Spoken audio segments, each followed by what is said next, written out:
Hey everybody, what's going on? Welcome back to How to Build, where we're going through every single champion in the game, and I'm putting together a quick guide for players who need a little guidance for a particular champ in the way of how to build them, where to use them, how to use them, things of that nature. So I won't be doing masteries and later game builds and things of that nature, because that gets a little specific based on how you want to use someone. So as I said, just quick reference guide, get people pointed in the right direction.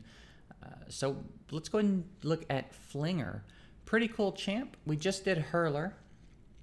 So Flinger, I'm guessing, is going to be like his cousin. So we'll take a look at him. He's another rare attacker. HP is not bad. Decent HP, over 13,000. Base attack is pretty nice. Pretty nice. Base speed is killer. 104 base speed is pretty deadgum nice for a rare attacker. So not to mention he looks pretty cool. So let's take a look at his kit and see what he's got going on. First skill, attacks one enemy, has a 40% chance of placing a 30% decreased defense buff for one turn. So again, you'll hear me say this over and over every time it pops up. First turn defense break always has utility. Doesn't matter what the rest of their kit has in it necessarily.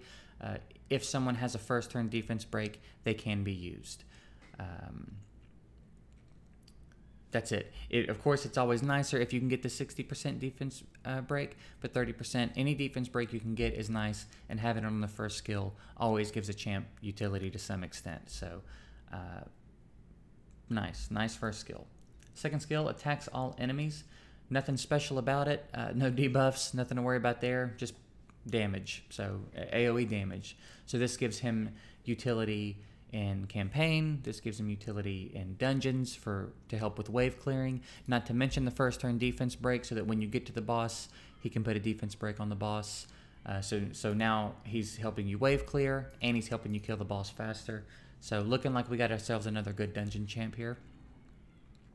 Alright, let's see what the third skill is. Attacks one enemy. This skill always inflicts a critical hit. So again, now we've got a situation where someone can land a critical hit without us having to worry about crit rate at all, which means we have an opportunity to ramp up damage, which means we're going to be able to smack bosses pretty hard. So we've got someone, again, who just looks like a really nice dungeon champ. First turn defense break, AoE to help wave clear, a skill that we have an opportunity to just shoot damage up on, right? So he would actually pair really nice with Hurler. I just did a video on Hurler. If you want to take a look at Hurler, they would actually pair pretty nicely together in a dungeon team. So Hurler had some ignore defense in his first skill, so ignoring defense on top of a defense break would be pretty killer. So they might do well together, but we're not talking about Hurler here. We're talking about Flinger. So I'm thinking dungeons, and even some spider. AoE defense break always crits. So this dude has utility in spider, as well as the other dungeons. Maybe not Fire Knight, but the other dungeons certainly has some utility. Potion Keeps, again, certainly has utility. Could be nice on a campaign pushing team as well. But as far as how to build him, accuracy is going to be important. We want that defense break to land as much as possible. So accuracy is going to be important. So we're probably going to work an accuracy set into the mix. We're probably going to want to work a speed set into the mix. That's generally a good idea. And put speed as a main stat on the boots. And beyond that, you're going to go attack percentage on the armor. So the third set could probably just be attack, honestly. With the gloves, you've got a little bit of wiggle room here, because generally I'll tell you earlier in the game, don't worry about trying to gear someone for crit rate and crit damage right now. It's going to make them too stat hungry. You're going to spread all your stats too thin. It's only going to hurt you. In this case, we've got a champ who we don't actually have to put crit rate on, because this skill's not here to do any damage, truly. This skill is here to put a defense break on. Now, this skill is here to do damage. So if you were really concerned with the AoE being able to do a lot of damage, then you may want to approach this a little differently and try to also put crit rate on him. I personally would just not. I would ignore this.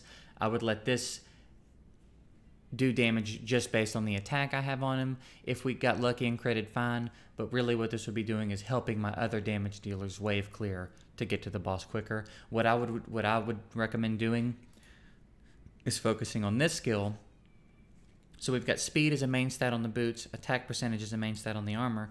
I would go crit damage as a main stat on the gloves, so that when this skill comes around and he uses it, the damage is going to be way up, because again, you could leave his crit rate at 15% and this is still going to crit. So you could shoot that crit damage up. I hope those kids keep yelling. I hope they get louder and louder as I sit here and record. You could shoot his crit damage up so that when he uses his skill, it's going to smack. He's going to do a substantial amount of damage, especially if he's already managed to put up the defense break. So that's what I would recommend. Accuracy set, speed set, attack set. I would go crit damage as a main stat on the gloves, attack percentage as a main stat on the armor, speed as a main stat on the boots, and in your substats, I'd be looking for accuracy, attack, speed, and crit damage. I would personally just ignore crit rate on this guy, and I think he's going to do really well for you in dungeons. Yeah, Potion Keeps in particular has some utility in Spider, Ice Golem and Dragon. I think he's going to be pretty useful with the defense break and the always critting on the third skill. So pretty fun little champ. I don't know why my nose is so itchy today, only when I'm recording. But that's going to wrap it up. So if you guys have any questions about Flinger, drop them below. If you have any comments about Flinger, drop them below. I do hope it was helpful. I hope you guys enjoyed it, and I'll see you in the next video.